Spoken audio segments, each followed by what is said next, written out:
این فرضی مسلمانی بر روی جهان آمد.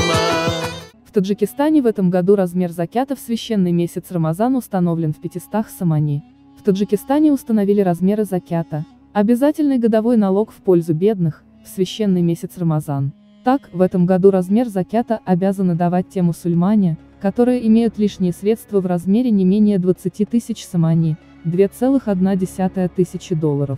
Из этой суммы верующие должны дать закят 500 самани, $53. Размер фитра пожертвования в текущем году установлен в размере 5 самани за весь священный месяц.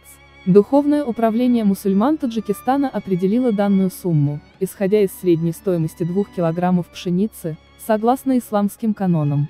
Пожилые люди, которые не могут держать пост, должны отдать бедным 300 самани, $31,8, то есть каждый день жертвовать по 10 самани. В этом году в Таджикистане священный месяц Рамазан начнется 6 мая.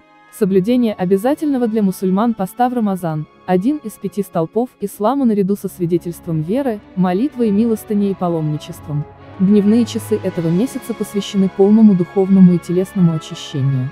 Пост начинается с рассвета и продолжается до заката.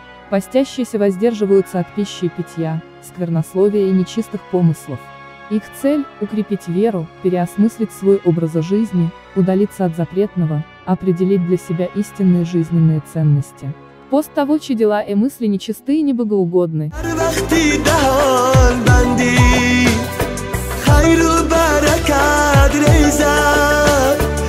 از لطف خدا